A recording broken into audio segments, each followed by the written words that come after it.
하나님의 말씀입니다. 열왕기상 1장 1절에서 10절 말씀입니다. 다윗 왕이 나이가 많아 늙으니 이불을 덮어도 따뜻하지 아니한지라. 그의 시종들이 왕께 아뢰되 우리 주 왕을 위하여 젊은 처녀 하나를 구하여 그로 왕을 받들어 모시게 하고 왕의 품에 누워 우리 주 왕으로 따뜻하시게 하리이다 하고 이스라엘 사방 영토에 아리따운 처녀를 구하던 중 수넴 여자 아비삭을 얻어 왕께 데려왔으니 이 처녀는 심히 아름다워 그가 왕을 받들어 시중들었으나 왕이 잠자리는 같이 하지 아니하였더라. 그때 학깃의 아들 아도니아가 스스로 높여서 이르기를 내가 왕이 되리라 하고 자기를 위하여 병거와 기병과 호위병 50명을 준비하니 그는 압살롬 다음에 태어난 자요 용모가 심히 준수한 자라. 그의 아버지가 내가 어찌하여 그리하였느냐고 하는 말로 한 번도 그를 섭섭하게 한 일이 없었더라. 아도니아가 수랴의 아들 요압과 제사장 아비아달과 모의하니 그들이 따르고 도우나 제사장 사독과 여호야다의 아들 브나야와 선지자 나단과 시므이와 레이와 다윗의 용사들은 아도니아와 같이 하지 아니하였더라. 아도니아가 에느로겔 근방 소헬렙 바위 곁에서 양과 소와 살찐 송아지를 잡고 왕자고 자기의 모든 동생과 왕의 신하된 유다 모든 사람을 다 청하였으나 선지자 나단과 브나야와 용사들과 자기 동생 솔로몬은 청하지 아니하였더라. 아멘. 자리에 앉으시기 바랍니다. 네, 오늘 우리가 함께 나눌 말씀은 권력의 흐름입니다. 권력의 흐름. 그중에 이제 첫 번째 시간이 되겠는데요. 권력의 허무함이라는 제목으로 말씀을 나누겠습니다. 자, 한번 옆 사람한테 인사하세요. 권력은 허무합니다. 네. 여러분, 권력의 흐름이라는 제목으로 저희가 한 3번에 걸쳐서 말씀을 나눌 텐데요. 지금 권력의 그 속성에 대해서 굉장히 중요한 이야기를 하고 있습니다. 지금 사무엘 그 하를 마무리하면서 이제 열왕기상 1장으로 넘어가잖아요. 근데 사무엘 상하와 열왕기 상하는 연속되고 있습니다. 연속된다는 의미는 다윗 이후에 이제 솔로몬 왕으로 쭉 해서 유다 왕, 북이스라엘 왕들에 대한 이야기라는 측면도 있지만 그 신명기 역사관에 의해서 쓰여졌다고 합니다. 그러니까 다시 말해서 역사의 어떤 관점을 가지고 성경을 기록하는데 이 사무엘 상하와 열왕기 상하는 신명기적인 관점으로, 신학적인 관점으로 쓰여집니다. 그것은 뭐를 의미하냐면 인간의 타락이 있고 하나님의 심판이 있고 그 다음에 인간의 회개가 있고 그리고 하나님의 구원의 사건이 있습니다. 이 네 사이클로 돌아가거든요. 인간의 범죄가 있으면 반드시 심판이 있게 됩니다. 이것은 예외가 없습니다. 다윗이든지 대단한 존재는 상관없어요. 다 범죄하면 심판이 있고 심판 후에 회개하면은 하나님의 구원의 역사가 있고 이 네 사이클로 돌아가는 것을 신명기 사관이라고 하거든요. 이런 구도로 지금 다윗 왕의 일생을 기록하고 있는 겁니다. 사울 왕도 마찬가지이고. 근데 이제 역대기 상하가 있잖아요. 역대기 상하도 보면은 왕들에 대한 이야기거든요. 그러니까 중첩된 역사가 기록이 됩니다. 근데 사관이 달라요. 역대기 사관은 다윗 왕조 신학에 의해서 기록이 됩니다. 그러니까 그 왕들에 대한 평가를 하나님의 절대적인 언약, 다윗 왕에게 주신 영원한 언약의 관점에서 왕들을 평가하게 되고 역사를 기록해 나가다 보니까 다윗 왕의 사소한 잘못들은 생략을 하거나 제거가 되고 다윗이 예배를, 성전을, 모든 그 제도를 만든 가장 모델이 된 왕으로 설정을 하게 되니까 잘한 것들이 많이 부각이 되고 잘못한 것은 많이 지워지게 되죠. 근데 지금 이 열왕기상은 어느 사관에 의해서 쓰여졌다고요? 신명기 역사관에 의해서 쓰여졌습니다. 그러니까 다윗이 잘못하면 어때요? 그냥 그대로 잘못을 드러냅니다. 그리고 회개하면 구원하시는 하나님의 은혜가 나와 있죠. 자, 그런 관점에서 보면 열왕기상 1장에 나오는 이 다윗의 마지막 이제 죽는 모습, 마지막 장면은 굉장히 의미심장합니다. 왜냐하면 지금 여러분 왕들의 이야기가 이제 펼쳐질 거거든요. 근데 그 왕들의 이야기를 하면서 이스라엘에서 가장 위대한 왕, 가장 완벽했던 왕 다윗의 마지막이 어떤가를 보여주는 겁니다. 놀랍게도 가장 강력했던 왕이 가장 초라한 모습을, 자기 체온도 유지 못할 정도로 인간이 얼마나 허망한 존재인가를 보여주는 거죠. 여러분, 왕들의 이야기를 하면서 가장 위대한 왕의 가장 마지막 모습이 아무 힘없는, 자기 체온도 스스로 유지할 수 없는 초라한 존재, 그것이 인간이고, 그러니까 권력의 속성이 뭔가를 보여주는 거죠. 아무리 권력이 뛰어나도 그 권력과 내 자신은 별개라는 거예요. 권력이 떠나가는 순간 인간은 아무것도 아니에요. 그래서 권력의 속성과 함께 권력의 흐름에 대한 이야기를 해주는 겁니다. 만약에 그 권력이 정상적인 루트를 통해서 자동으로 흘러가지 않으면 그 권력이 썩게 되는 거예요.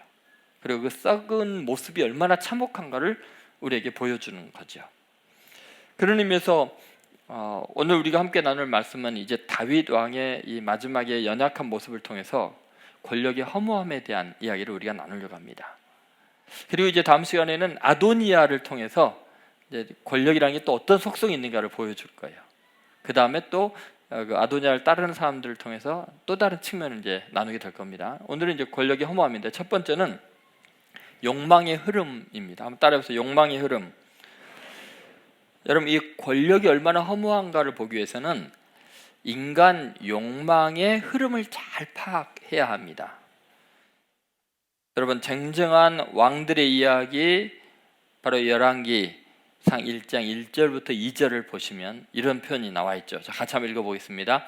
다윗 왕이 나이가 많아 늙으니 이불을 덮어도 따뜻하지 아니한지라. 자, 그의 시종들이 왕께 아뢰되 우리 주 왕을 위하여 젊은 처녀 하나를 구하여 그로 왕을 받들어 모시게 하고 왕의 품에 누워 우리 주 왕으로 따뜻하시게 하리이다 하고. 여러분, 여기에 보면은 지금 다윗 왕에게 가장 필요한 것이 뭔가, 지금 그 어떤 권력으로도 채워질 수 없는 인간의 그 연약함이 있죠. 이제 서서히 죽어가고 식어가는 그 몸뚱아리의 한계를 고스란히 보여주고 있습니다. 여러분, 인간은 육체가 이렇게 쇠약해 갈 때, 나이가 들어갈 때, 그때의 그 욕망은 우리가 육체가 강건하고 힘이 있을 때, 활발하고 역동적일 때와 전혀 다릅니다. 욕망 자체가 달라요. 다시 말해서 욕망은 우리의 나이와 건강 상태와 시대적인 가치에 따라서 욕망의 그 힘이 다릅니다. 항목도 달라집니다. 여러분, 이걸 잘 생각해 봐요. 에릭슨이 사회 심리적 발달 단계를 8단계로 나눴죠. 그리고 프로이드도 역시 나눴습니다. 그런데 각 단계별로 욕망이 다 다릅니다. 인간은 다 그렇게 돼 있어요. 여러분, 어렸을 때 애들 보면요, 맨날 하는 말이 뭐예요? 내 거야, 내 거야 그러죠. 그리고 그 아이들은 뭐든지 입으로 갑니다. 뭐 0살부터 1살도 그렇고, 또 한 살부터서 한 두세 살까지 장난감도 입으로 가요. 이불도 입으로 가요. 남 손가락도 입으로 가요. 뭐든지 입으로 갑니다. 이게 구강기, 항문기, 프로이드에 의하면. 근데 그런 욕망이 있기 때문이죠. 그때는 돈을 줘도 필요 없어요. 돈도 입으로 가요. 뭐든지 왜냐하면 발달해야 되는, 이게 신체적인 발달에 대한 욕망이 있기 때문에 그냥 그걸로 모든 걸 느끼고, 그게 전 감각의 통로입니다. 그냥 그런 단계가 있어요. 근데 청소년기, 청년기 지나면서 물리적인 힘, 과시욕 이런 것들도 있겠죠. 그리고 세월이 좀 더 가면 명예에 대한 욕망들이 있을 거고, 나이가 들수록 점점 인간이 집착하는 것이 뭐냐면요, 육체가 쇠하고 몸이 약해지고 이럴 때 권력에 대한 욕망이 강하게 나타납니다. 여러분, 내 몸으로 이것저것 할 수 없는데, 어차피 내 몸으로는 안 되는데 내가 한마디만 하면 다른 몸들이 막 움직여요. 내가 못하는 거 다 하게 할 수 있어요. 권력의 힘이 그거죠. 그러니까 권력에 대한 욕망이 굉장히 세월이 갈수록 강해질 수 있습니다. 여러분도 마찬가지죠. 여러분이 시간이 지나면서 여러분이 욕망이 다르게 느껴져요. 그러니까 지금 여러분 아직도 구강기인 사람이 있어요. 막 뭐든지 입으로만 가는 사람. 그까지 발달 장애가 심각한 거죠. 그죠? 근데 제가요, 저는 이렇게 막 뭘 보는 거, 그 다음에 아기자기하게 뭐 아름답고 예쁜 거 이런 걸 좋아했던 것 같아요. 그래서 여행만 가면은 그 조그만 소품들을 사고 막 이런 걸 되게 좋아했는데요. 최근 한 몇 년 전부터는요, 만사가 귀찮습니다. 그냥 이쁜 것도 귀여운 것도 뭐 아기자기한 것도 다 필요 없어요. 짐이에요, 짐. 별로 사고 싶은 생각이 안 나. 예전에는 멋진 그 고궁이나 막 프랑스의 그 성들 이런 데 가면 저는 제정신이 아니었어요. 그리고 막 기사들의 입은 갑옷이나 그 유럽의 칼들 보면요, 그거 하나 훔쳐오고 싶은 마음이 간절할 정도로 너무 멋있어요. 근데 지금은 저 쇳덩어리 귀찮다. 만사가 즐거운 게 없어요. 먹는 음식이요? 별 음식을 다 먹어도 체하진 않았으면 좋겠어요. 그리고 세 끼 먹는 건 너무 부담이고 두 끼만 먹으면 세상 좋겠어요. 지금은요, 저는 구강기는 확실히 아닌 것 같아요. 그죠? 그냥 제 나이에는 제 나이에 맞는 욕망이 달라요. 한번 잘 생각해 보세요. 여러분, 우리들이요, 지금 스스로 어떤 유혹에 약해져 있는가, 지금 나는 어떤 상태에서 문제가 있는가를 한번 잘 봐야 됩니다. 그러니까 내가 지금 미혹으로 느끼고 유혹으로 느껴질 만한 그 욕망, 그것을 지금 이 나이 때 컨트롤할 수 있느냐 없느냐의 문제예요. 하나님을 선택하고 이 욕망을 내려놓을 수 있느냐의 문제예요. 이게 왜 중요하냐면 지금 내게 과업으로 부닥쳐 온 거죠. 여기서 내가 자유할 수 있으면, 내 가장 강렬한 욕망이면서도 이거를 내려놓고 하나님을 경외하고 하나님을 선택할 수 있다면, 자, 그다음 무슨 이제 중요한 문제가 생기냐면, 그 다음부터는 내가 다른 나이가 되고 다른 환경이 되고 다른 가치관이 있는 세계 속에 가 있을 때 거기에 가장 강력한 욕망을 컨트롤할 수 있게 돼요. 근데 지금 내게 맡겨진 요 욕망에 대해서 컨트롤 못하면 나이가 들어서 어떤 다른 욕망 앞에서도 또 무릎 꿇을 수밖에 없는 거예요. 그래서 이게 굉장히 중요합니다. 예를 들어서 이제 제가 그런 생각을 할 수 있거든요. 제 지금 나이에는 명예나 또는 권력에 대한 욕망이 별로 없어요. 지금 제 나이에는. 그래서 뭐 어마어마하게 큰 영향력 있는 유명세나 큰 교회나 이런 거보다는 복음의 의미 있는 전달자가 되는 것에 더 큰 의미를 둬요. 하나님과 관계 속에 둬요. 지금 제 입장에서는 지금 한국 교육에 돌아가는 거나 한국 그 사회의 어떤 권력 욕망에 대한 걸 보면 어리석기 짝이 없게 보이거든요. 그렇게 훌륭하게 일을 해놓고 왜 저 권력에 대한 욕망 뭐 이런 것 때문에 저렇게 힘든 시간들을 낭비할까? 복음이나 더 전하지, 이런 생각을 해요. 그렇게 생각을 할지라도 제가 그분들을 함부로 정죄하거나 비판하기는 참 어려워. 왜 그런 줄 아세요? 저는 그 욕망을 못 느끼기 때문이에요. 내가 그분들의 연세가 되어서 과연 그럴 수 있을까? 제가 70이 거의 다 돼가면서 은퇴를 앞두고서 계속 만약에 담임이나 이런 어떤 것에 대한 집착이 있다면 그걸 컨트롤할 수 있을까? 그건 모를 일이에요. 그죠? 그래서 여러분들이 눈에 불을 켜고 봐봐야 돼요. 그때도 조동철 목사가 노욕에 사로잡혀서 다 물려주지 않으려고 딸들에게 또 세습하려고 무슨 짓을 하지 않나 잘 보셔야 돼요. 그거는요, 제 나이가 그때 돼봐야 그것이 욕망으로 느껴지기 때문에 알아요. 지금은 내가 아무리 큰 소리 쳐도요 알 수 없는 일이에요. 그렇죠? 그러니까 여러분이 젊으시니까 꼭 지켜봐야 돼요. 몇 분은 제가 그럴지 모를 분도 계시지만 여러분 한번 생각해 보세요. 오늘날 다윗을 이제 한번 생각해 봅시다. 자, 오늘 본문을 해석할 때 많은 그 신학자들과 학자들이 다윗의 인생에서 가장 숭고한 순간으로 생각을 해요. 왜냐하면 예전에 밧세바를 범하고 하나님 앞에 처절히 회개했잖아요. 그리고 나서 정말 마지막 순간까지 그 회개한 걸 잊지 않고 그 당시에 최고로 아름다웠던 여인 아비삭이죠.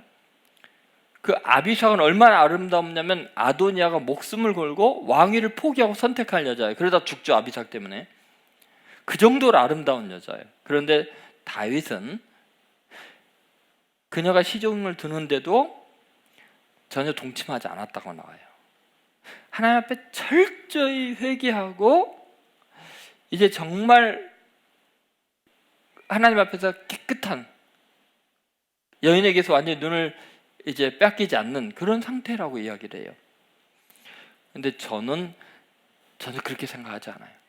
지금 이 성경 본문이 이야기하는 게 뭘까요? 여러분, 다윗은요, 지금 온몸이 식어가고 육체가 마른 장작처럼 지금 바삭바삭 좀 허물어져가는 이 순간에요, 여인은 어떤 측면에서도 욕망의 대상이 될 수가 없어요. 유혹이 되지를 못해요. 근데 이때 다윗에게 있어서 가장 심각한 문제는 뭐냐면 권력에 대한 욕망이에요. 몸이 아무것도 제대로 움직일 수가 없고 체온 유지도 힘든 이런 때에는요, 지금 그가 음식 먹는 것도 즐거움이 될 수 없어요. 노래하고 춤추는 많은 사람들, 아름다운 무희들이 즐거움이 되지 못해요. 지금 그에게서 가장 강력한 욕망은 뭐냐면 꼼짝할 수 없는 자기 앞에 모든 사람이 무릎 꿇게 되는, 자기 말 한마디면 꼼짝할 수 없는 왕의 권위, 왕권, 이 권력에 대한 욕망이 끝까지 지금 남아있는 거예요. 다시 말해서 젊었을 때 밧세바 앞에서 넘어졌던 그 욕망이 실패했던 사람이 나이가 들어서 여전히 권력에 대한 욕망에 또 쓰러져 있는 거예요. 여러분, 지금 다윗은 밧세바 이후 사건부터서 계속 추해지고 있습니다. 실패하고 있습니다.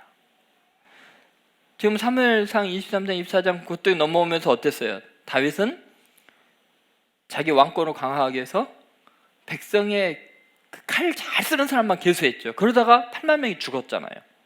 근데 마지막 숨 넘어갈 때까지 다윗은 권력에 대한 욕망을 포기를 못하는 거예요. 이게 얼마나 심각한 문제인가 한번 보세요. 다윗 자체가 위대한 게 아니라 다윗 같은 사람을 여전히 쓰고 계시는 하나님이 위대할 뿐이에요. 인간은 이렇게 연약한 존재들일 뿐이죠. 여러분, 다윗을 한번 가만히 생각해 보면은 얼마나 이 권력에 대한 집착이 강했는가를 어떻게 알 수 있냐면요, 누구도 다윗에게요, 폐하, 이제 몸이 보통 심각한 게 아닙니다. 빨리 후계자를 세워야 합니다. 건의를 할 수 있어야 되잖아요. 아무도 건의를 못해요. 얼마나 이게 심각한 상태인가 생각해보세요. 지금 체온 유지가 안 돼서 다 죽어가는 사람이 어떻게 나라를 다스리겠어요? 왕의 자리가 없는 거나 마찬가지예요. 얼마나 심각한 상태냐면요, 아무리 기다려도 다윗 왕이 아무에게도 왕위 후임자 이야기도 못 꺼내게 하니까 아도니아 왕자가 어떻게 해요? 왕이 그 계승 서열 1위인 아도니아 왕자가 스스로 왕이 돼요. 5절을 봐보세요. 이게 얼마나 기가 막힌 일이에요. 얼마나 답답했으면 이런 일을 하겠어요. 같이 한번 읽어보겠습니다. 그때 핫깃의 아들 아도니아가 스스로 높여서 이르기를 내가 왕이 되리라 하고 자기를 위하여 병거와 기병과 호위병 50명을 준비하니. 여러분, 여기 보면 아도니아가 스스로 높여서 내가 왕이 되리라 하고 왜 이렇게 됐을까요? 아버지가 절대로 왕이 안 물려줄 걸 아니까. 이게 얼마나 비극적인 상황입니까? 얼마나 욕망이 지금 강합니까? 권력에 대한 욕망이죠. 여러분, 왜 다윗이 이렇게 왕의 권력에 이렇게 노예가 돼 있을까? 도대체 하나님을 의지하는 마음은 없어지고 왜 이렇게 권력에 대해서 집착을 할까? 아마도 그 상처가 컸던 것 같아. 언제요? 압살롬 왕자의 반란 때 너무 충격을 받은 거예요. 자기 아들이 권력을 쟁취하려고 자기를 죽이려고 한 사건을 경험하고 나니까 절대적인 권력을 안 갖고 있으면 이게 위태로운 거예요. 불안한 거예요. 그러니까 그 왕위를 절대로 안 물려주려고 하죠. 여러분, 이것이 얼마나 비극적인가를 한번 생각해 보세요. 그 자신을 망가뜨리고 그 시대를 망가뜨리게 됩니다. 이 권력에 대한 집착이 큰 비극을 일으킵니다. 근데 실제로 우리 인간 세상에서요, 가장 무서운, 인간을 악마화시키는 가장 강력한 힘 중에 하나가 성욕과 권력 욕망인데, 성욕은 개인적인 타락과 그 주위의 몇 사람의 문제이지만 이 권력에 대한 욕망은 한 시대 전체를 파멸로 몰아넣습니다. 어마어마하게 무섭습니다. 예를 들어서 여러분, 20세기 영문학에 가장 큰 영향력을 끼친 사람 중에 한 분이 존 로널드 톨킨이라는 사람입니다. 이 사람은 언어학자이면서도 소설가이기도 하죠. 이 사람은 1892년에 태어나서 1973년에 돌아가셨어요. C.S. 루이스와도 아주 친분이 깊은 사람이죠. 옥스퍼드 대학의 교수이면서도 작가였던 사람이에요. 이 사람이 쓴 가장 유명한 게 뭐죠? 반지의 제왕이죠. 근데 여러분, 반지의 제왕을 비롯해서 호빗이라든지 뭐 두 개의 탑인가 뭐 그런 이분의 작품들을 보면요, 제가 처음에 그 작품을 봤을 때 너무 충격이었어요.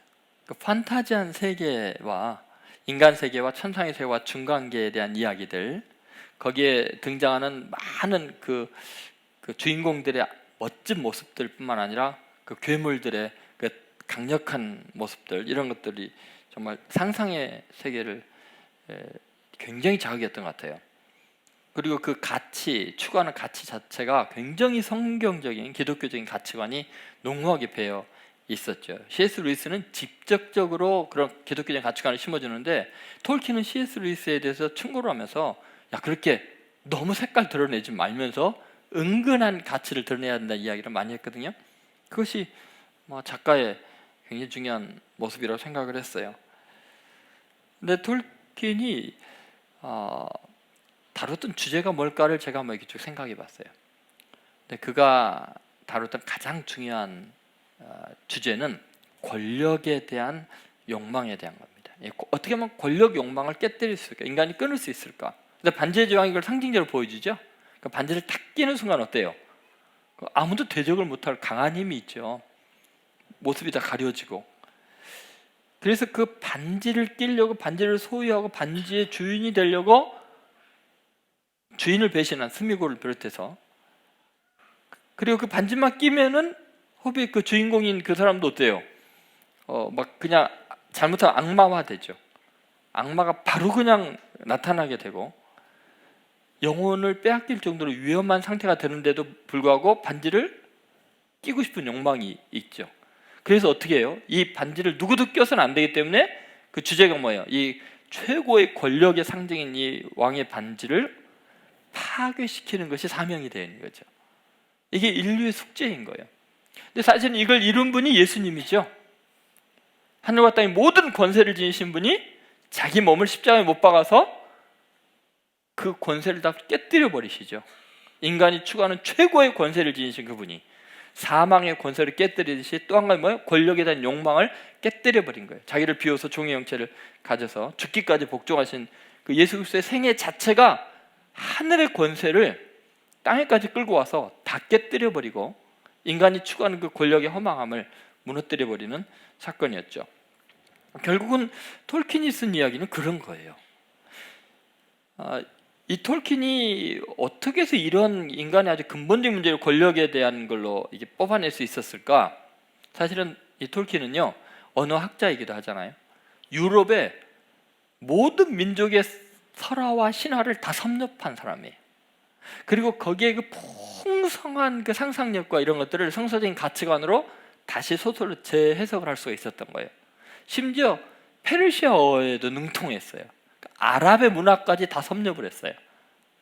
그러니까 이분이 모든 인간 신화와 내면 깊은 곳에 있는 가장 무서운 힘이 뭔가, 죄가 뭔가, 이 권력에 대한 욕망이었던 거예요. 그 이후로 이제 이 권력에 대한 많은 책들이 많이 나오긴 했죠. 근데 이분이 이렇게 인간의 근본적인 문제를 어떻게 표현하고 어떻게 깨뜨릴까가 이제 반지의 제왕 속에서 나온 거죠. 판타지 세계를 처음 열어놓은 사람이에요. 제가 너무 좋아하는 영화의 종류예요. 그런데 모든 게임이 여기서 나와요. 지금에 있는 게임들은 전부 다 권력에 대한 욕망들이 가득하죠. 더 가디언지에서 이분에 대해서 이렇게 표현을 했어요. 반세기 남짓한 작업 기간에 어떻게 한 인간이 민족 하나가 일구어낼 만한 창작 성과를 만들어낼 수 있는가, 이렇게 이야기할 정도예요. 그러니까 여러분, 지금 이 톨킨이라는 작가가 유럽 문명 전체와 아랍 문명을 꿰뚫고서 파악한 인간의 가장 무서운 욕망이 권력이라는 거죠. 그러면 실제로 여러분과 저에게도 마찬가지예요. 이 권력이라는 욕망이요, 얼마나 우리 자존심과 연결되어 있는지 몰라요? 자, 여러분이 어떨 때 정말 그리스도 안에서 겸손해지고 온유하고 그런 이야기를 하지만 직접 사랑하는 사람과 딱 부딪혔을 때 어때요? 권력에 대한 욕망이 반질 낀 것처럼 솟아나죠. 악마화되죠. 안 이기려고 그러죠. 맞죠? 안 이기려고 그러죠. 안 이기려고 아니다. 앉으려고 하죠. 여러분, 우린 모두가 이거에 대한 그 고통을 느끼고 있어요. 아픔을 느끼고 있어요. 여러분, 어쩌면 우리가 잘 생각하고 지금 깊이 돌이켜 봐야 될 그 욕망의 흐름이죠. 그러니까 여러분 이제 지금 어떤 이제 그 생각을 하냐면, 나는 그 음식 먹고 막 이런 탐욕 그건 이미 벗어났어. 그러면서 그런 사람들을 유치하다고 생각하고, 나는 돈에 대한 그런 건 관심 없어. 그것도 초월할 수 있어요. 그렇죠? 명예 괜찮아. 그런 거 왜 그렇게 신경 쓰는지 몰라. 그럴 수 있어요. 근데요, 최종적으로 우리 속에 있는 무서운 욕망이 뭔지 아세요? 권력에 대한 욕망이에요. 내가 주도적이 되고 내 뜻이 관철이 안 되고 무시를 당하면 못 견디는 마음.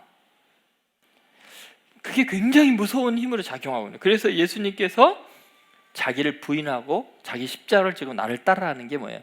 이거 깨뜨리지 않으면 안 된다. 이게 우상화되어 있다는 거죠. 어떻게 이걸 깨뜨릴 수 있을까요? 그래서 욕망의 흐름을 잘 보고 내가 다른 사람의 욕망의 한 측면을 쉽게 비판하면 안 돼요. 왜냐하면 나는 아직 그 나이가 그 상황이 아닐 뿐이지, 나는 내 나이에 따라 다른 욕망의 노예가 될 수 있어요. 근데 근본적으로 끝까지 가는 게 뭐냐면 이 권력에 대한 욕망이라는 게 중요해요. 그래서 권력의 속성을 이제 알아야 돼. 그 뭐냐면 권력의 흐름을 이제 알아야 돼. 아까 욕망의 흐름을 알았다면 이제는 권력의 흐름을 생각해 봐야 되는데요. 여러분, 권력이라는 게요, 그렇게 나에게 강력하게 역사하면서도 실제로 내가 움켜쥘 수가 없는 게 권력의 욕망이에요. 여러분, 물을 쥐는 것과 마찬가지예요. 물은 엄청난 파워가 있죠. 떨어지면 엄청난 에너지를 발산하고 물이 한번 지나가면 다 휩쓸어버릴 수 있는 강력한 힘이지만 그 물을 내가 손으로 움켜쥐려고 하면 어떻게 해요? 다 빠져나가요. 그냥 잘 이렇게 보호하고 있다가 살짝 옮겨주는 정도지 절대로 내가 움킬 수가 없어요. 다윗 왕의 모습이 지금 그런 모습이죠. 지금 다 빠져나가고 있는데 그걸 몰라요. 1절부터 4절에 있는 내용을 다시 한번 보세요. 자, 같이 한번 읽어보도록 하겠습니다. 시작. 다윗 왕이 나이가 많아 늙으니 이불을 덮어도 따뜻하지 아니한지라.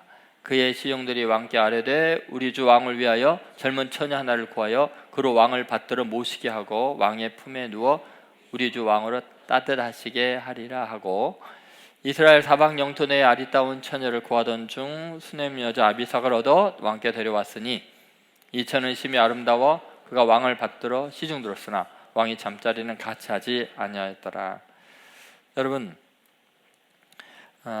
세상에 이런 것까지 다 기록하는가, 이렇게 돼 있지만 열왕기상 처음 왕들의 이야기의 첫 번째 기록하는 게 뭐겠어요? 절대적인 왕권을 지녔던 다윗 왕마저도 권력을 절대로 끝까지 누리지 못하네. 다 내려놔야 된다. 자기 몸 하나 가누지 못하고 체온 하나 유지하지 못한 사람이 그 나라를 운영하고 그걸 마음대로 할 수 있다고 생각하는 것은 착각이다라는 거예요. 그래서 최고의 위대했던 왕의 가장 초라한 모습을 왕들의 이야기 첫 장면에 딱 등장시키는 성경의 의미를 생각해 보세요. 이래도 못 깨닫겠냐? 이 각도에서 나머지 왕들의 이야기를 쫙 기술해 나가면 이 왕권을 차지하려고 영원히 내가 간직할 수 있는 것처럼 왕권 차지하려고 싸우고 죽이는 모습들이 허망하기 짝이 없는 거예요. 권력의 속성을 모르는 거예요. 권력의 흐름을 모르기 때문에 그런 일이 생기는 거죠. 한국 사회가 지금 그래요. 여러분, 권력을 한번 쥐면요 영원히 쥐을 수 있다는 착각을 해요. 근데 권력은 흐르는 거예요. 고이면 썩어요. 반드시 권력은 흘러가야 돼요. 여러분, 하나님께서 내게 맡겨준 어느 시간대에 권력이 있고 누릴 수 있는 것이 있다면 그 순간에 여러분 감사해야 돼요. 그리고 그것을 통해서 최선을 다해서 하나님의 나라를 이루기 위해서 노력을 잠깐 하고 때가 딱 되면은 그 권력 전체를 누군가에게 이양할 준비를 해야 돼요. 완전히 물려주고 깨끗하게 비워야 돼요. 손 탁탁 털 수 있는 준비를 해야 돼요. 왜냐하면 어차피 권력은 내가 가지고 있을 수 있는 게 아니거든요. 얼마나 욕망이 지금 강하고 지금 정치계, 여러분 우리는 수없이 보고 있어요. 권력을 휘둘렀고 수많은 사람을 감옥에 넣었던 사람이 감옥에 들어가 있기도 하고요. 감옥에 들어가기 직전이기도 하고요. 지금 권력을 누리는 많은 사람들은 또 어떻게 될지 아무도 몰라요. 권력처럼 자기의 영혼을 옥죄이는 힘이 어디 있을까요? 그거는 내가 갖고 있는 순간부터 내 영혼을 파괴하고 내 삶을 단축시키고 절망적인 것이 권력이에요. 그럼에도 불구하고 권력을 쥐려고 얼마나 많은 사람들이 잔인한 일들을 저지르고 어리석은지 몰라요. 그래서 여러분 꼭 기억할 것이 있어요. 여러분이 지금 어떠한 그 혜택을 누리든 어떤 자리에 있든 반드시 물러날 순간이 있다는 거죠. 내려놓고 한가하고 유유자적할 수 있는 그러한 여유가 있어야 돼요. 전도서 3장 1절부터 3절에 보면은 범사의 기한과 때가 있다고 이야기하면서 이렇게 이야기하죠. 자, 한번 같이 읽어보도록 하겠습니다. 범사에 기한이 있고 천하만사가 다 때가 있나니 날 때가 있고 죽을 때가 있으며 심을 때가 있고 심은 것을 뽑을 때가 있으며 죽일 때가 있고 치료할 때가 있으며 헐 때가 있고 세울 때가 있으며. 여러분 어때요? 나란 생명, 내가 가지고 누리는 권력, 특권, 하는 일들 다 마찬가지예요. 여러분 반드시 기한이 있어요. 영원하지 않다는 거예요. 심을 때도 있고 뽑을 때가 있다니까요. 내가 권력을 누릴 때가 있지만 권력에 의해서 내가 물러나야 될 때가 있어요. 그걸 분간을 못하면 인간이 비참해지는 거예요.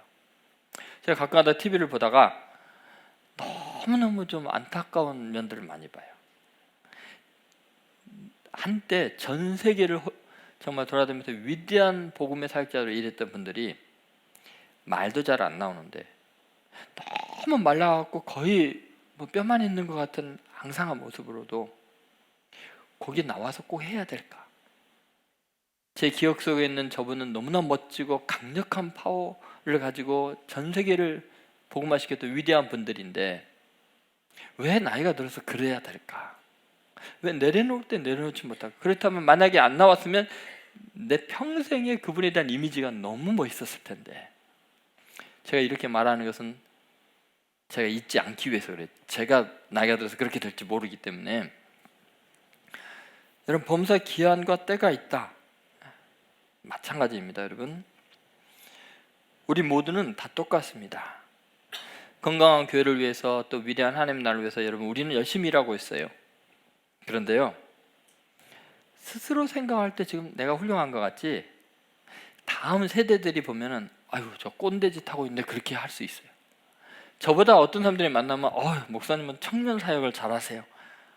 뭐 젊으시고 청년 일을 잘하세요. 근데 그 말 제가 믿으면 안 돼요. 청년들이 보기에 제가 지금 꼰대짓 하고 있을 수 있거든요. 한순간이에요, 한순간. 그래서 제가 되게 눈치를 보고 있어요. 여러분들이 언젠가 저를 귀찮아하거나 제 노땅자가 왜 저럴까 그걸 빨리 파악을 하고 빨리 제가 때와 기한을 알아고 세울 때가 있지만 허물 때가 있는 거예요. 제가 열심히 일하지만 제가 일한 것을 다 쓸데없는 짓 했다고 싹 밀어버리고 새로운 세대가 와서 새로운 일을 하게 열어줘야 될 때가 있다는 거예요. 권력은 흘러가는 거예요.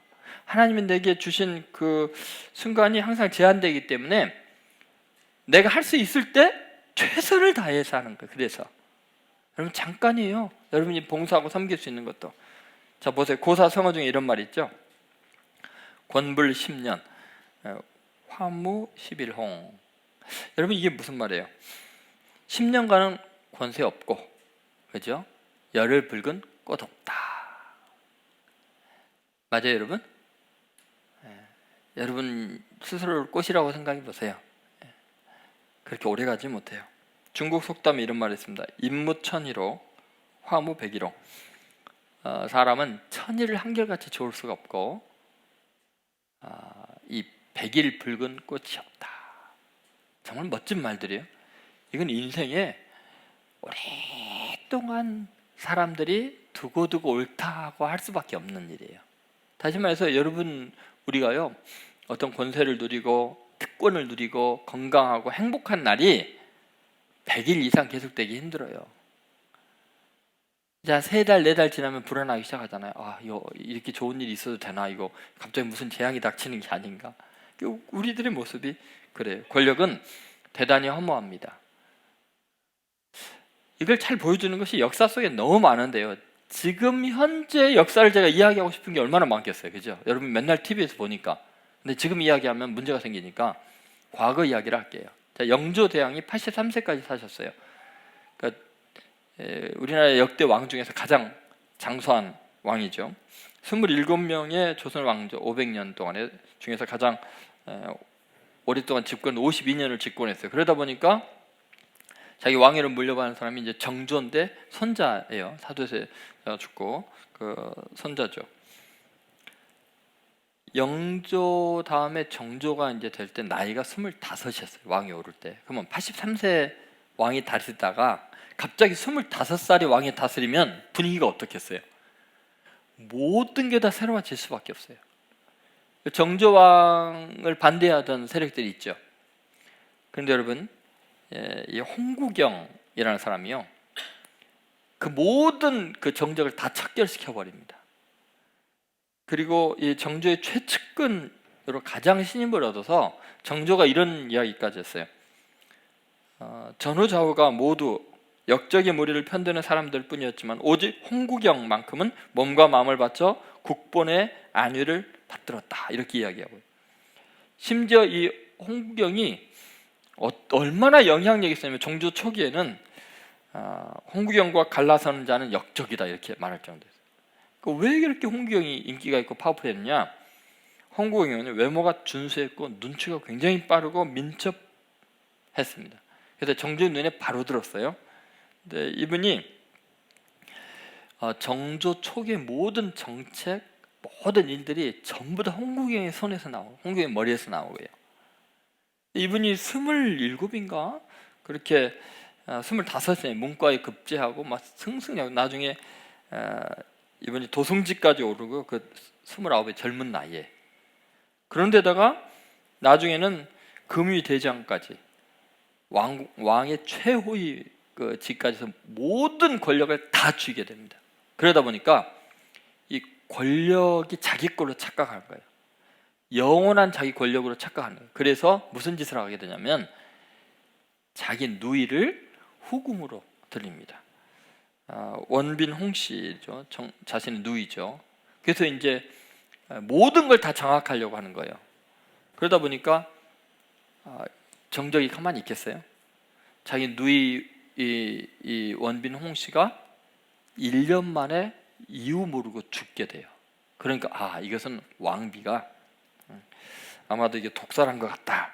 그렇게 효의 왕후를 의심하게 되고 호의 왕위와 관계된 영향력 있는 사람들을 다 척결해 나가기 시작합니다.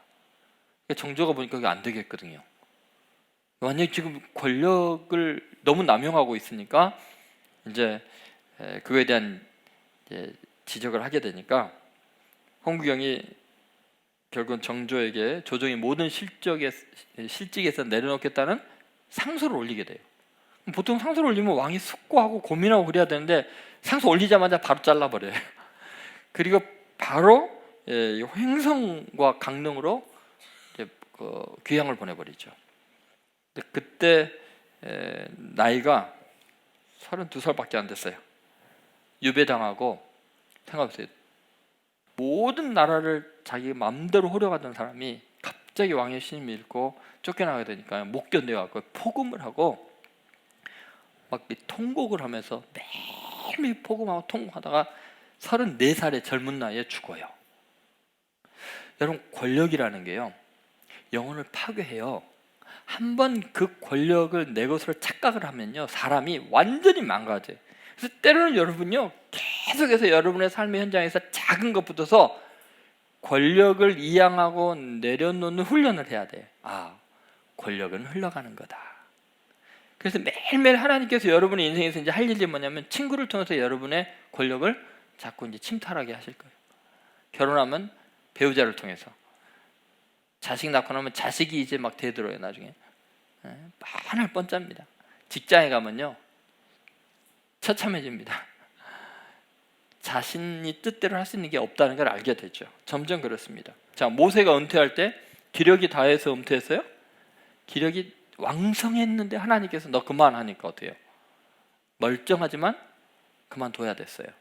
그리고 혹시 영향력을 끼칠까 봐 시체도 못 찾게 딴 데로 옮겨버리셨죠. 우리 인생 살면서 꼭 잊지 않아야 될 게 있어요. 한 공동체가 위대하기 위해서는 내가 없어져도 하나님이 일하신다는 믿음이 있어야 돼요. 내가 아무리 똑똑하고 잘해도 나보다 더 훌륭한 사람이 얼마든지 하나님이 일을 할 수 있다는 걸 믿어야 돼요. 근데 그게 잘 믿어질까요? 제가 이제 한국교회 어르신들이 자꾸 돌아가시고 이제 세대 교체가 이루어질 때 무슨 생각이 들었냐면, 언제 제 나이가 이제 한국교회 이제 이렇게 나이 그룹, 움직이는 그룹 속에 언제 들어가 있더라고요. 그래서 어디 가도 다 저한테 어서 오십시오 뭐 이렇게 인사를 하고, 그래서 뭔 소리 하냐고 그랬더니 나보다 다 나이가 어린 거예요. 큰일 났다, 한국교회 어쩌려고 이 모양이 됐을까. 나 같은 사람이 이게 어른 대접받을 나이가 돼버렸으면 어떻게 하나 그랬는데요, 제가 시골이나 이렇게 개척교회 같은 데 부흥회를 가면요, 제가 그 30대 40대 초반의 젊은 목사님들이 너무 멋진 거예요. 메시지도 너무 좋고 찬양도 잘하고 열정도 있고, 하나님 감사합니다. 저렇게 훌륭하고 멋진 목사님들, 젊은 목사들 많이 키우셔서 한국에 걱정 하나도 안 해도 되겠네요. 오히려 제가 보기엔요, 예전 목사님들도 훨씬 영성도 깊이가 있고요, 세련돼 있고요, 세상에 대해서 훤히 알고요. 여러분, 위대한 정치인들, 민족의 스승 같은 사람들이 세상에 떠나고 나면 나라가 망할 것 같죠? 천만의 말씀입니다. 하나님이 다 준비해 두십니다. 권력은 흐르는 거예요. 그런데 여러분, 가만히 한번 생각해 보세요. 예수님을 한번 생각해 봅시다. 예수님은요, 그분의 생애 전체가 얼마나 놀라운 특징이냐면요, 권력의 흐름을 보여주시는 생이었어요. 예를 들어서 예수님은 원래 어떤 분이세요? 예수님은 하나님의 본체예요. 하나님의 본체라는 것은요, 최고의 권력의 자리죠. 절대적인 분이죠. 그런데 하나님의 본체이시지만 자기를 비우고 종의 형체를 가지고 권력 다 비우는 거죠. 십자가에 죽기가 복종하셨어요. 그 내용이 이 빌립보서 2장 6절부터 8절이 있죠. 한번 같이 읽어보겠습니다. 그런 권력의 흐름의 관점에서 보세요. 같이 있습니다. 시작. 그는 근본 하나님의 본체시나 하나님과 동등됨을 취할 것을 여기지 아니하시고 오히려 자기를 비워 종의 형체를 가지사 사람들과 같이 되셨고 사람의 모양으로 나타나사 자기를 낮추시고 죽기까지 복종하였으니 그 십자가에 죽으심이라. 여러분, 이것이 바로 권력의 흐름을 보여주는 거죠. 그리고 그 권력을 비우는 것이 전 인류를 구원하는 십자가의 사건까지 도달하게 한 거죠. 그래서 결국은 예수님이 이 땅에 오신 성탄절도 마찬가지죠. 어느 정도까지 비웠나? 누가복음 2장 7절 읽어보겠습니다. 시작. 곁아들라 강보로 싸서 구유에 누웠으니 이는 여관에 있을 곳이 없음이라. 그러니까 어느 정도까지 비웠어요? 짐승의 우리까지 낮아졌어요. 하나님의 그 천군천사 경배에서 짐승의 우리까지, 그리고 짐승의 밥통, 인간의 밥이 되기 위해서 너는 내 밥이야 그러잖아요. 그렇게까지 낮아진 거죠. 여러분, 이 권력의 흐름, 이것을 흘러가게 했어야 되는데 다윗이 이걸 막은 거예요. 흘려보냈어야 되는데, 그러니까 그 나라가 이제 비극이 시작이 된 거죠. 여러분, 꼭 권력은 흘려보내는 거다. 그것을 잊지 마세요. 마지막으로 권력의 이양과 승화입니다. 다윗이 위대했던 게 아니라 우리는 다윗을 사용하시는 하나님이 위대했다는 것을 이제 알 수가 있죠. 그래서 정말 중요한 게 뭐냐면 권력의 이양, 그리고 그 권력의 그 이양된 빈 공간을 승화의 자료로 바꾸는 것이 중요한 이야기예요. 이건 짧게 할 테니까 너무 인상 쓰지 마세요. 자, 예수님의 공생애를 봅시다. 예수님의 공생애는 3년이었어요. 너무 완벽한 사역을 하셨어요. 그분은 여전히 젊으셨고 성령 충만하셨고 지혜로우셨고 능력과 권능이 충만한 분이에요. 근데 딱 3년만 공생애 하시고 어떻게 하셨어요? 승천하시잖아요. 십자가에 죽으시고 승천하시잖아요. 제자들에게 넘겨주시죠. 근데 그분의 권세는 어느 정도냐면요, 하늘과 땅의 모든 권세를 내게 주셨으니 할 정도로 권세가 컸어요. 그럼 여러분, 하늘과 땅의 모든 권세를 주셨으면 그분이 뭐 해야 돼요? 그 권세를 가지고 인류를 구원하고 계속해서 왕노를 하셔야 되잖아요. 놀랍게 그 하늘과 땅의 모든 권세를 다 내려놓으시고 십자가에 벌거벗겨져서 가장 무능한 상태로, 약한 상태로 죽으셨어요. 그리고 부활하셨어요. 그리고 승천해 버리셨어요. 승천하시기 전에 제자들에게 뭐라 그랬어요? 너희는 가서 모든 족속으로 제자를 삼으라 그랬어요. 여러분 생각해보세요. 권력을 이양해 주세요. 오직 성령이 너에게 임하시면 너희가 권능을 받고, 예루살렘과 유다, 사마리아 땅까지 이런 데 증인이 되리라 그랬는데, 예수님의 권력을 이양한 그 대상이 어떤 존재예요?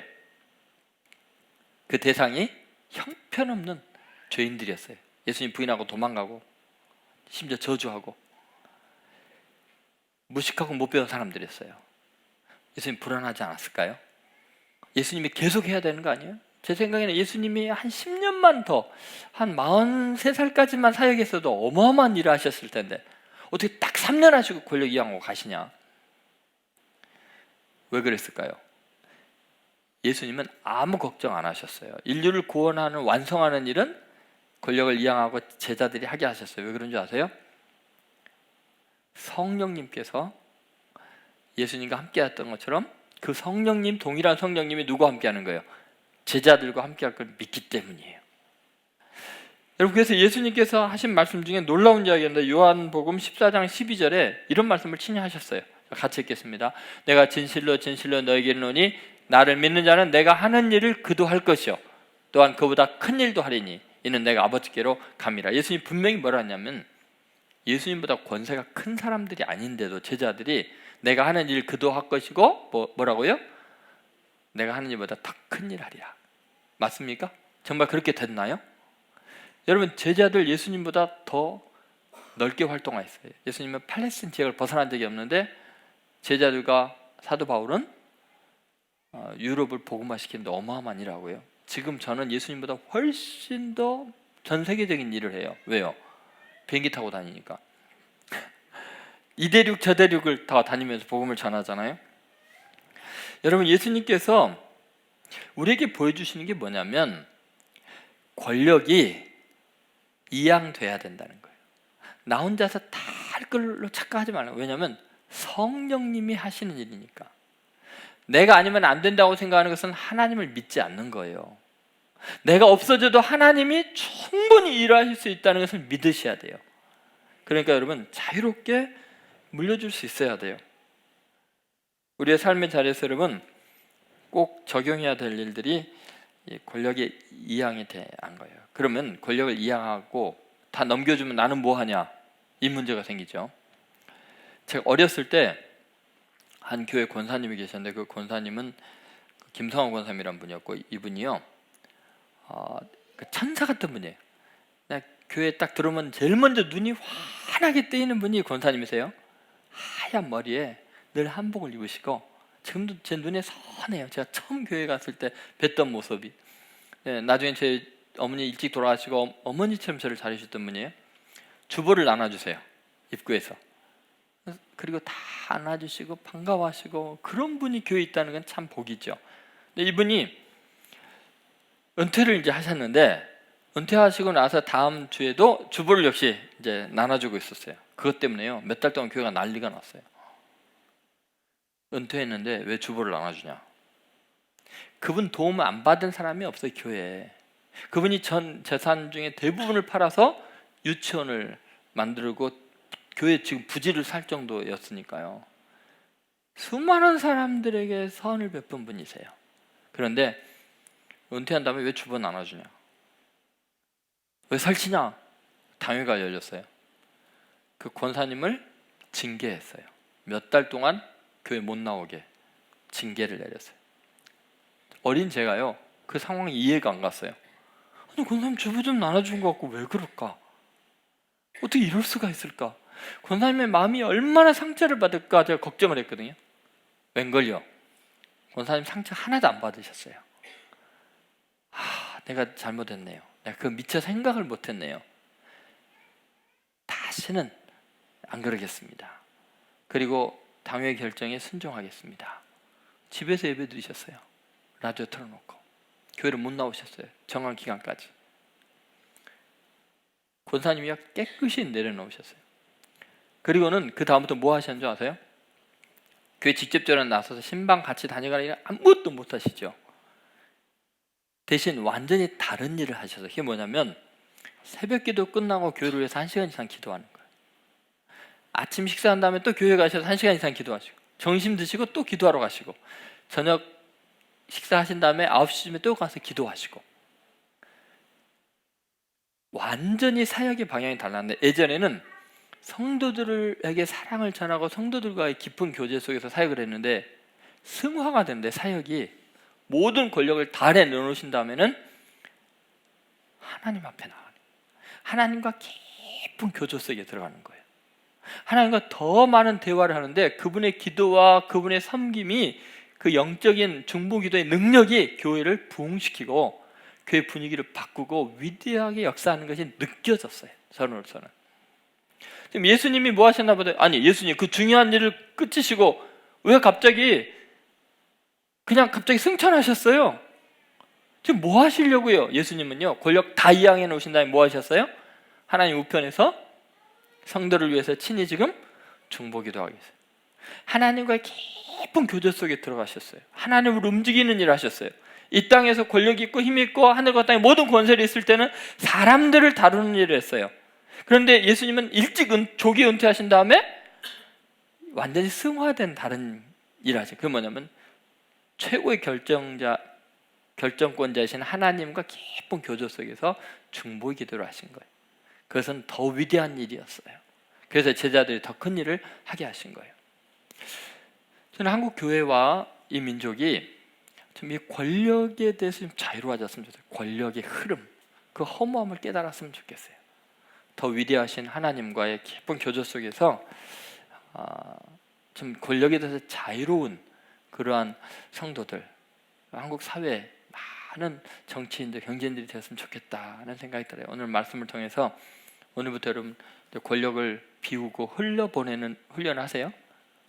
오늘 만나는 친구들에게 꼭 내가 내 뜻대로 하려고 하지 마세요. 집에 가서 자녀들에게, 배우자들에게 권력 흘려보내는, 이양하는, 그리고 승화시키는 일을 하세요. 대신 중보기도 하세요. 하나님께 이루세요. 그렇게 위대하게 하나님께 쓰임받는 성도들 되시기를 주의 이름으로 소원합니다. 기도하겠습니다. 오늘 말씀을 생각하며 하나님 앞에 여러분 결단의 기도해서, 하나님 정말 무엇을 내가 추구하고 살았는지, 내 나이와 때에 따라서 내 욕망이 어떻게 흘러가고 있었는지, 내가 아직 경험하지 못한 욕망들을 다른 사람들 손가락질하기보다 오늘 내가 겪고 있는 이 욕망에서 자유로워지게 해달라고, 그리고 주님 영원토록 우리에게 무거운 짐이 되기도 하고 교만의 재료가 되기도 하고 죄악의 원상이 되기도 하고 인격을 파괴시키고 영혼을 파괴시키는 그 권력에 대한 욕망에서 주님처럼 자유로워지기를 원합니다. 주님처럼 참 비워지기를 원합니다. 내 뜻대로 안 되는 것을 감사하게 하시고 자랑하게 하시고 승리하게 해 주옵소서. 주님, 우리 민족이 그렇게 권력으로부터 자유로워지는 이 민족이 되고 한국 교회가 되게 해 주시옵소서. 권력의 욕망 때문에 비극이 다시 일어나지 않도록 이 민족을 지켜주옵소서. 통성으로 기도하겠습니다. 하나님 아버지, 오늘 선포된 말씀 앞에서 우리 자신을 돌아보기를 원하고, 아버지 하나님 온전히 주님 앞에 낮아지기를 원합니다. 하나님 승화하기를 원합니다. 십자가 위에서 모든 권력을 비우고 내려놓으시고 오직 사랑으로 섬기시고, 이 땅에 오신 목적 자체가 섬김을 받으려고 온 것이 아니라 섬기려 왔다고 말씀하시며 우리에게 모든 권력을 이양해 주시고 우리를 자유케 해주시는 은혜 감사합니다.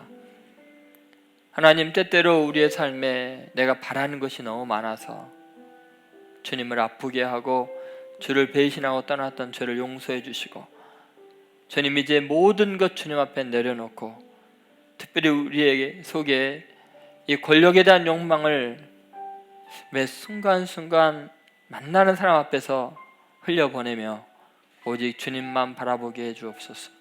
오직 주님께로만 충성하게 해 주옵소서. 주님, 우리를 이 모든 욕망으로부터 자유케 하시고 이 민족을 고쳐주셔서 섬김의 본을 보이신 주님을 따라서 으뜸에 되고자 하는 자는 모든 사람의 종이 되어야 하리라는 주의 말씀을 따라서 기꺼이 종의 형체로 승리하는 삶이 되게 하여 주옵소서. 예수님의 이름으로 기도드립니다. 아멘. 지금은 우리를 위하여 구유까지 낮아지신 예수 그리스도의 은혜와 독생자를 희생하신 하나님 아버지의 사랑과 성령의 감동하심이 남은 생애 동안에 권력의 허무함을 깨닫고 그것을 내려놓고 오직 주님과의 깊은 교제 속에 주님의 나라에서 승리자가 되기를 소망하는 하나님의 아들 딸들 머리 위에 한국교회와 이민족 위에 지금으로부터 영원히 함께 하시기를 간절히 축원하옵나이다. 아멘.